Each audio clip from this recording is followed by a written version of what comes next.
फूलों पर आंच आए तो टकराना जरूरी है, और यदि जिंदा हो तो जिंदा नजर आना जरूरी है।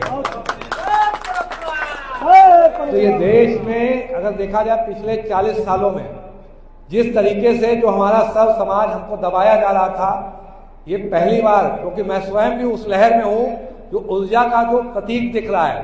जब से मैंने इस्तीफा दिया, पूरा देश एक अलग ऊर्जावान और एक अलग ऊर्जा और लहर में चल रहा है, जिसमें हम लोग, आपने कभी नहीं सोचा था कि जेएनयू के गली जो वहां रोड है उसके सामने ब्राह्मणवाद जिंदाबाद का नारा लग रहा हो। ये हम सबकी जागृति है, हम सबकी ऊर्जा और चेतना में जो प्रवाह बड़ा है कि ब्राह्मणवाद, अब हम चाहते हैं कि किसी को ब्राह्मणवाद यदि गलती से उसके खिलाफ कोई भी एक गलत शब्द बोले तो उसको भय होना चाहिए।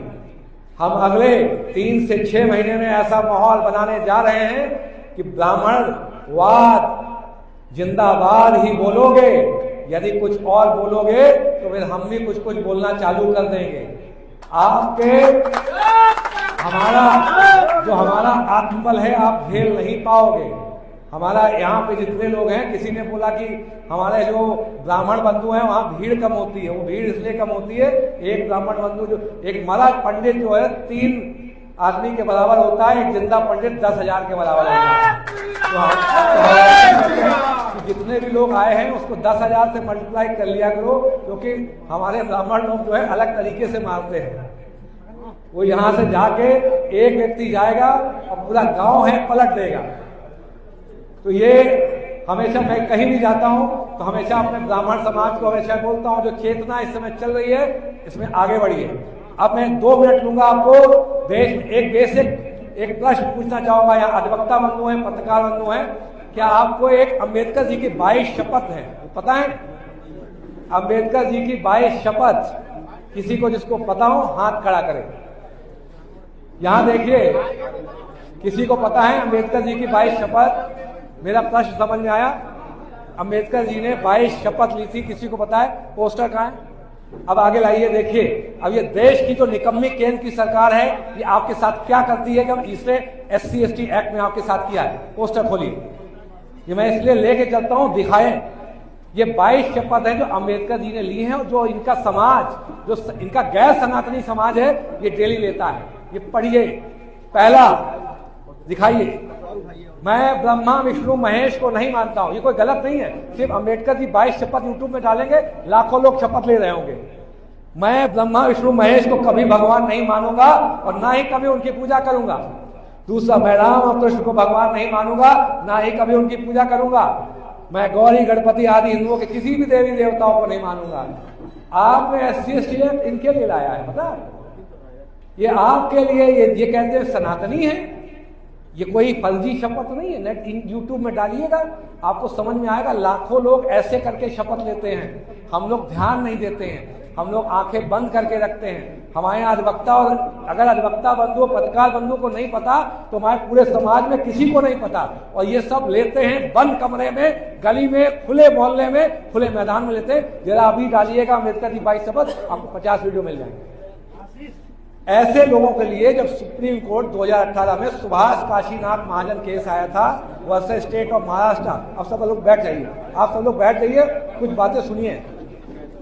माननीय सुप्रीम कोर्ट ने ये माना था, भैया आप लोग थोड़ा सा लोग देख ले, माननीय सुप्रीम कोर्ट ने यह माना था कि SC/ST एक्ट जो हमारे सनातनी समाज है, जनरल OBC, इसके मूल अधिकारों का उल्लंघन करता है। उन्होंने कहा था इसमें 3 पहले प्रावधान डालिए, इसके बिना ये एक्ट बेकार है, लोगों को परेशान करता है। पहला प्रावधान कि जैसे बिना किसी जांच के SC/ST एक्ट में गिरफ्तारी भी नहीं होगी, FIR भी नहीं होगी। दूसरा था एंटीसिपेटरी बेल, मतलब कोर्ट में आप एंटीसिपेटरी बेल आप दाखिल कर सकते हैं। अधिवक्ता बंधु जानते हैं उसका मतलब क्या होता है। तीसरा, कोई सरकारी अधिकारी कर्मचारी है उस पर भी बिना शासकीय अनुमोदन के कोई कार्रवाई नहीं होगी। लेकिन ये देखिए, निकम्मी सरकार ये कहती है हमारे साथ है। जनरल OBC 85-90% है, ये किसके साथ खड़े हुए? SC/ST जो गैर सनातनी लोग, ये उनके साथ खड़े होकर पूरा का पूरा इन्होंने धारा 18A SC/ST एक्ट में लाए और संसद से कोर्ट के दिशा निर्देशों का कंटेम्प्ट करते हुए पूरा अधिनियम पलट दिया। और हमारे समाज में कितने फर्जी SC/ST एक्ट लाती है। यूजीसी रेगुलेशन हमें जब इनका अभी भी मन नहीं भरा, इन्होंने क्या किया कि यूनिवर्सिटी में लड़कों को लड़ाओ, जो बेसिक मुद्दे हैं भ्रष्टाचार के मुद्दे इनको आपस में लड़ाओ और बात खत्म हो जाएगी। हम फिर से एक बार सरकार बना लेंगे, 5-6 साल उम्र बना जाएंगे, ज्यादा आयु बची नहीं है भाई, 5-6 साल आयु बची होगी, लेकिन देश को ऐसे गर्त में डालने का इनका जो प्लान था वो हम लोग सही समय पे, अगर हम लोग सही समय में नहीं कूदे होते तो ये निकल गया था, फिर वापस लेना इतना असंभव हो जाता। ये दोनों एक्ट जो है काले कानून ये वापस होंगे। अभी तो यूजीसी रेगुलेशन माननीय कोर्ट ने स्टे दिया, SC/ST एक्ट भी वापस होगा। जो हम लोग, किसी ने पूछा आप क्या करेंगे, हमने कहा हम उत्तर प्रदेश में अपनी सरकार बनाने जा रहे हैं। अभी आपको मजाक लग रहा होगा, हमारा जो एक भारतीय जनता पार्टी कभी हुआ करती थी वो विदेशी जनता पार्टी बन चुकी है। आपका कोर वोटर हमारे साथ है, ये हमारा कोर वोटर सामने बैठा हुआ है। पूरे देश का जो 60 से 70% कोर वोटर अब हमारे साथ खड़ा है। मैंने कहा है हम अपनी सरकार 2027 में बनाएंगे, अगर 2027 में पहुंच पाएंगे, हो सकता है सरकार कहीं 2026 में कहीं चुनाव ना हो जाए। तो आप लोग अपने आत्मबल को मजबूत करिए, ये पहला और अंतिम मौका है। हम लोग सरकार अपनी बनाने जा रहे हैं। जो कोर वोटर है सामान्य वर्ग अब हम लोग के साथ खड़ा है। अभी थोड़ा सा ही हम लोग एक क्या हुए, बहुत लोग परेशान हो गए, आपको पता नहीं। किसी ने कल बोला है सवर्णों तुम लोग एक हो जाओगे तो तुम MP MLA कैसे बनोगे। अरे कह दो हम अगर एक हो गए तो तुम तो कभी जीत भी नहीं पाओगे, तुम तो कभी लड़ने लायक नहीं रहोगे। मतलब एक व्यक्ति, किसी ने बोला है कल, पता नहीं पत्रकार बंधु बताएंगे, मुझे याद नहीं है, उनको सवर्णों की एकता से बड़ी दिक्कत हो गई, क्योंकि अभी तक सवर्णों को आपको लगता था ही आपकी अपनी पार्टी है। आपके बिल्कुल गलत अधिनियम आपके सामने बनाते रहे, क्यों आपको लगता था तो हमारी पार्टी, इसको तो हमने सींचा है, इसको हमने बड़ा किया है। एक संघ का पदाधिकारी कहता है कि इसको यूजीसी देश के कानून में मानना पड़ेगा। मतलब 85% लोग कह रहे हैं कि SC/ST एक्ट नहीं चाहिए, मानना पड़ेगा। तुम कौन हो भाई, तुम्हें किसने जागीर दे दी, न तो तुम चुने हुए जनप्रतिनिधि हो, एक अनरजिस्टर्ड संस्थान हो। कभी आपने सोचा है कि इनको कौन सा हक दिया गया कि राजनीति के मामले में।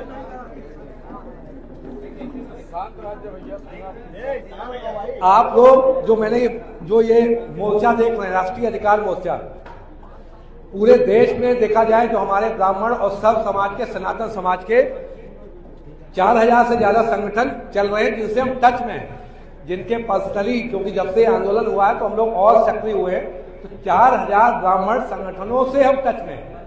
लेकिन जैसा अभी किसी ने बताया, हम लोगों को एकीकरण में चलना है। एकीकरण का मतलब जो जब देखिए पार्टी बनती है, कोई भी संस्था बनती है, अभी आपको पता नहीं है कितना हमें काम करना है। 1,62,000 तो हमारे बूथ है, इसका मतलब 1,62,000 तो हमें बूथ अध्यक्ष चाहिए। आप समझ रहे हैं, 1,62,000 बूथ अध्यक्ष, कितने नगर निकाय, कितने नगर पंचायत, कितने जिले में 40-40 प्रकोष्ठ है, शिक्षक प्रकोष्ठ, स्नातक प्रकोष्ठ, महिला प्रकोष्ठ, युवा कल्याण प्रकोष्ठ, आपका अल्पसंख्यक प्रकोष्ठ, सनातन समाज प्रकोष्ठ, जितने अभी जैसे गरुड़ सेना है, वानर सेना है, इस तरीके के कम से कम सिर्फ जिले में देखा जाए 40-40 प्रकोष्ठ होंगे। पदों का इतना ज्यादा, आप समझिए इतने ज्यादा पद हैं, लेकिन हमें जो अगर यहाँ पे भी देखा जाए, प्रयागराज में कम से कम 20 ब्राह्मण संगठन चल रहे हो, इन सबको हमें एक पटल पे लाना है, एक मुक्ता में लाना है। तो जैसे जैसे अभी देखिएगा हम लोग टेक्नोलॉजी का भी सहारा लेंगे और जल्दी पदों का आवेदन जो है हम लोग लेना स्टार्ट करेंगे। सबसे पहले हम लोग जिलाध्यक्ष, किसी भी जिले का जिलाध्यक्ष और जिलाध्यक्ष महिला मोर्चा, 2 पदों से आवेदन लेना प्रारंभ करेंगे। उसके बाद पूरे जितने भी पद हैं, विभिन्न जो हमारे प्रकोष्ठ होंगे, उनके पदों के लिए आवेदन हम लोग लेना चालू कर देंगे। हो सकता है 10 से 15 दिन के बाद हम लोग इस पर कार्रवाई करेंगे। अब आप लोग तो एक ही जिम्मेदारी है, बस कंधे से कंधा मिला के खड़े हो जाइए, आत्मबल बढ़ाइए। अब जो कोई भी आपको बोलता है, हिम्मत नहीं होनी चाहिए कि आपको अकेले भी चल रहे हो तो ऐसा लगना चाहिए कि इस आदमी को हमने कुछ बोल भी दिया तो 10,000 लोग इस पे टूट पड़ेंगे। ये आत्मबल अब आप लोगों को बढ़ाना है। कोई भी किसी को डरना नहीं है। ये चला गया, जो दिन चले गए, लद गए वो दिन। एक भी व्यक्ति हमारा, अगर छोटा बच्चा भी निकल रहा है, यदि किसी को पता चल जाए ये ब्राह्मण है तो उससे 100 मीटर दूरी बना ले।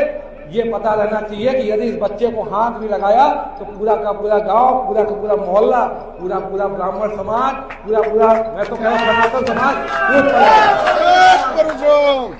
इसी के साथ अब ज्यादा नहीं बोलेंगे। हमारे यहाँ जो गरुड़ सेना है, खासकर उसके जो पदाधिकारी हैं, आशीष तिवारी जी, फिर से मैं अभिनंदन पाठक जी, आशीष तिवारी जी, अभिनंदन पाठक जी, शैलेंद्र जी, और हमारे पांडेश्वर जो अपना जो मठ है, जो मगन पंडित जी, उनका भी विशेष धन्यवाद। और जितने भी लोग यहाँ हैं, जो कार्यकर्ता हैं, गरुड़ सेना से लेकर विभिन्न सर्व समाज, ब्राह्मण समाज के संगठन के जो कार्यकर्ता भी जो उपस्थित हैं, उनको भी बहुत बहुत धन्यवाद। मैं चाहूंगा कि वो सब एक बार आ जाए, उनको मैं स्वयं सम्मानित करना चाहूंगा, क्योंकि उनके बिना ये जो आंदोलन है, उनके बिना संभव नहीं है। आप सबको अपनी आवाज बनना पड़ेगा। इसीलिए मैंने इसमें अभी लिखा नहीं है, मैंने कहा राष्ट्रीय अधिकार मोर्चा ये आपकी अपनी पार्टी है, इसको अपना मान के आगे बढ़ते रहे।